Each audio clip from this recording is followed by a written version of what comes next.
danas se bavimo jednim incidentom u Beogradu, vandalizovanje luksuzni salon Adama Adaktara, znate ga, onaj kraj Obrva. Imamo medijske izveštaje od juče, 12. avgusta, a i sam Adaktar je davao izjave. Cilj nam je da nekako sklopimo priču šta se tačno desilo, ko je Adaktar uopšte i šta nam sve ovo govori. Upravo tako. Nije ovo samo, znate, vest o razbijenom staklu. Mislim, dotiče se mnogo širih tema. Kako javna ličnost, kako brendiranje i kontroverza, pa kako sve to funkcioniše zajedno. Ok, hajde da krenemo od samog incidenta. Rano ujutru, 12. neko je napao salon Alice Hair by Adaktar. To je u Braničevskoj na Vračaru, jel tako? Jeste, Braničevska 7. I nije bilo suptilno. Meta su bili baš ti veliki skupi izlozi. Znači baš stakla. Da, fokus je bio na staklenim panelima. Adaktar je odmah izašao sa informacijom, kaže uništena su 4 posebna specijalizovana stakla. Ukupne štete od 28.000 evra. Molim, 28.000 evra za stakla. To je baš u njegovom stilu nekako. Ajde da malo odmotamo priču. Ko je zapravo Adam Adaktar, za one koji možda ne prate toliko? Rođen je kao Adam Marjanović, jel tako? Tačno. Strateški potez, nema šta. Prezime Adaktar zvuči drugačije, pamtljivije. I onda je dodao i titulu Kralj Obrva. Neki kažu i Bog Obrva. Klasičan branding.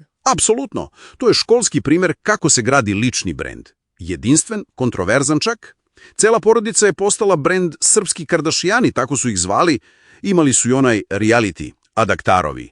Navodno je bio baš skup projekat. 1.000.000 evra čini mi se da se pominjalo. Tako nekako.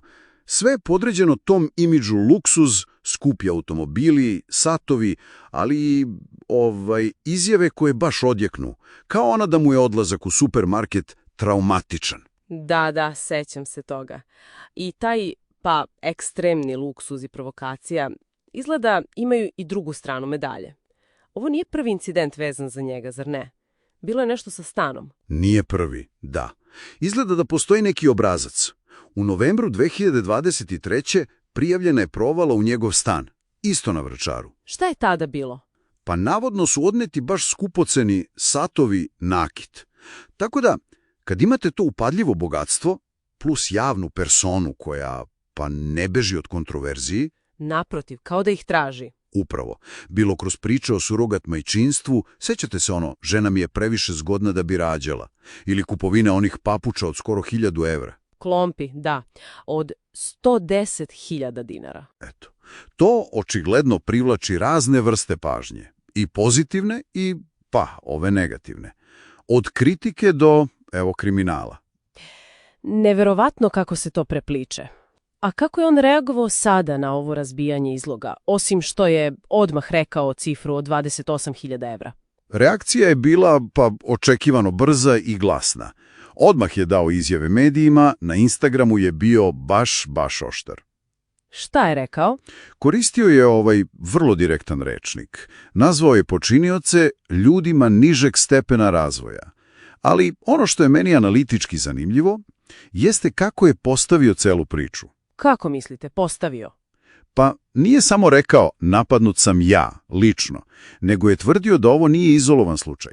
Da je to deo nekog šireg trenda napada na, pazite sad, poznate lokale na Vračaru. Pominjao je da su neki razlupani i zapaljeni. Aha, znači pokušava da skrene fokus sa sebe kao moguće mete, da kaže da je to opšti problem. Da, potencijalno time prebacuje priču sa zašto baš Adaktar na šta se dešava na Vračaru. A usput, naravno, potvrđuje svoj status, njegov lokal je poznat. Lukavo. Ali čekajte, zar mu nije malo rizično da priča o nesigurnosti baš u kraju gde mu je i salon, i stan? Mislim, može li to da uplaši klijente? To je dobro pitanje. Svakako postoji taj rizik. Ali izgleda da je procena bila drugačija. Da je trenutna korist od tog narativa ja sam žrtva šireg problema, ja sam važan, veće od moguće štete. Policija naravno radi svoj posao, istraga je u toku, on se nada da će kamere pomoći. Fascinantno je. Znači, čak i ovakav negativan događaj, šteta od 28.000 evra, može postati deo građenja brenda. Upravo to je suština cele priče. Koliko god zvučalo paradoksalno, čak i ta cifra, 28.000 evra za staklo, na neki način jača njegov brend luksuza. To nije samo vest o gubitku, to je potvrda te ekskluzivnosti koju on prodaje. Ceo incident postaje studija slučaja moderne slave. Imate tu mešavinu brandinga, medijske pažnje, kontroverze koja stalno podgreva interesovanje i onda naravno vrlo realne, ponekad i skupe posledice. A Adaktar je pokazao da ume da pliva u tim vodama, često koristi kontroverze da ostane u centru pažnje. Verovatno će i ovo nekako iskoristiti. Da, velika je verovatnoća, to se nekako uklapa u ceo njegov narativ. Čak i ovakvi udarci mogu postati gorivo za priču otpornosti. Priču o tome da je on meta, ali da ne odustaje. I to održava tu neku fascinaciju kod dela javnosti. Njegov brend je i građen na ivici, na provokaciji. Incidenti su skoro pa deo predstave. Za kraj možda samo jedno pitanje za razmišljanje ostaje. Kada se brend toliko oslanja na upadljivi luksuz i namernu provokaciju, gde je tačno granica? Granica posle koje taj isti imidž, umjesto samo pažnje, počinje aktivno da privlači i konkretnu opasnost.